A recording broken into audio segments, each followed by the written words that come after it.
আমি একজন cricket fan. Cricket কতটা পছন্দ করি, আলোচনা করি, এটা আপনারা যারা আমার সাথে যুক্ত আছেন তারা জানবেন। তারপরেও আমি ক্রিকেটকে আমি ফেয়ার গেম মনে করি না। ক্রিকেটের ফেয়ার গেম এক অর্থে বলা যায়, যেমন যেমন স্বাগতিক সুবিধাটা সবাই নিতে পারে, এই ক্ষেত্রে একটা ফেয়ার গেম।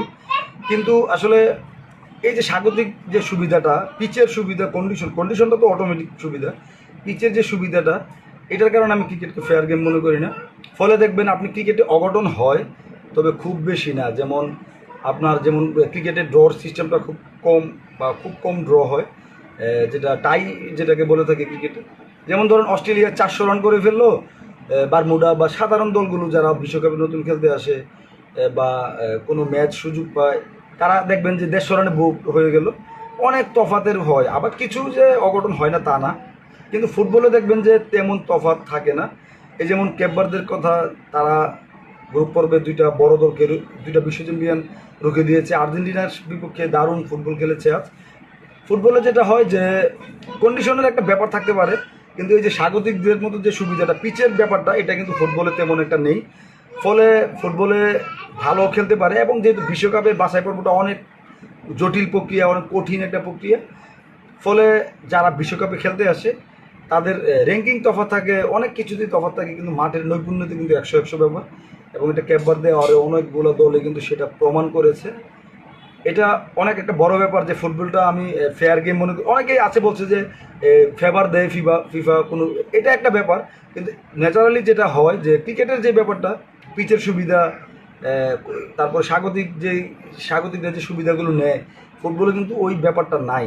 ফলে ফুটবলটা অনেক বেশি প্রতিদ্বন্দ্বিতাপূর্ণ হয়। এবং এই যেমন এই যে লড়াইগুলো আমরা দেখছি, এই লড়াইগুলো দেখতে পারি একতরফা যে ম্যাচ খুব বেশি একটা হয় না, 7-1 গোলে হয় বা 5-1 গোলে হয়, তবে এগুলো খুব কম। তো আমার কাছে এই জন্য আসলে ক্রিকেটটা আমি অনেক বেশি ভালোবাসি। আমার জায়গাটা, ভালোবাসার জায়গাটা, আগ্রহের জায়গাটা সেটা থাকবে। তবে এই যে ফেয়ার গেম, ম্যাচ বাই ম্যাচের যে ফেয়ার গেমের হিসাব, এটার তুলনায় ক্রিকেটের তুলনায় অনেক বেশি ফেয়ার ফুটবল গেমটা। ফলে আমার কাছে মনে হয় যে এই কম্পেয়ার করলেও মানুষ আসলে ফুটবলটার প্রতি আকৃষ্ট আরও বেশি হবে দিন দিন। সময় কমের মধ্যে শেষ হয়ে যায়, এটা একটা ব্যাপার। আবার এই যে বললাম যে অনেক বেশি প্রতিদ্বন্দ্বিতাপূর্ণ হয়।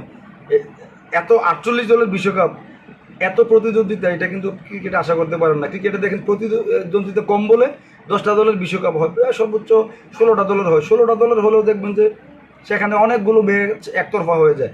আপনি চিন্তা করেন 32 দলের ক্রিকেট বিশ্বকাপ যদি হয়, 48 দলের ক্রিকেট বিশ্বকাপ যদি হয়, সেটা তো একদম মানে একদম দুধবাত হয়ে যাবে।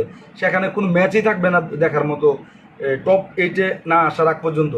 তো এই জন্যই আমার কাছে মনে হয় যে ফুটবলটা অনেক বেশি ফেয়ার গেম ক্রিকেটের তুলনায়। ক্রিকেটে হয়তো বাড়বে, যেমন টি-20-তে প্রতিদ্বন্দ্বিতা বাড়তেছে, দলও বাড়তেছে, কিন্তু এই যে স্বাগতিকদের যে সুবিধাটা ক্রিকেটে, এটাকে আমার কাছে ভালো লাগে। যেমন আমি চাইও বাংলাদেশ জিতুক, এটা চাই যে মূলত অন্যরা জিতলে আমরা কেন জিতবো না, যেহেতু আমরা ছোটো দল, আমরা জিতার দরকার।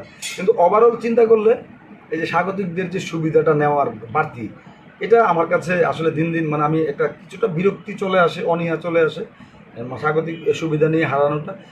এক্ষেত্রে স্পোর্টিং উইকেট যেটা হয় আইসিসির ইভেন্টে, সেটা একটা ভালো ব্যাপার, তুলনামূলক আরেকটু সবার জন্যই সুযোগ সুবিধা থাকে। সেক্ষেত্রেও দেখবেন কোনো দল যদি পেস ভালো অ্যাটাক হয়, ব্যাটিং ভালো অ্যাটাক হয়, স্পিন ভালো অ্যাটাক হয়, তারা কিন্তু একটা না একটা সুবিধা পেয়ে যায়, বাড়তি সুবিধা। তো এই বিষয়টাও আমার কাছে আসলে মানিয়ে ভালো লাগে। চলছে ক্রিকেটের 4-6 ব্যাট, উইকেট, রান, এগুলো দেখতে ভালো লাগে। কিন্তু ওভারঅল যে একটা মানে ম্যাচের আগেই বলে দেওয়া যায় যে এই দলটা জিতবে, স্বাগতিক হিসাবে অ্যাডভান্টেজ পেয়ে থাকে, এটা একটা ক্রিকেটে আমার কাছে মনে হয় মানে কিছুটা হলেও মানে অনীহা তৈরির একটা ব্যাপার। আমরা অনেক বেশি ভালোবাসি, আমাদের অনীহা তৈরি হবে না, কিন্তু এরকম একটা ব্যাপার চলে আসে ক্রিকেটে, যেটা ফুটবলে নেই। ফলে দেখবেন যে কোনো দল যখন সফর করতে যায়, সেখানে সে দাপট দেখাতে পারে তার কোয়ালিটি অনুযায়ী। তো ক্রিকেটটা খুব কম দলের মধ্যে ক্রিকেটে সেটা হয়। তো এটা একটা দুইটা খেলাকে আলাদা করার জন্য এটাও অনেক একটা বড় ব্যাপার।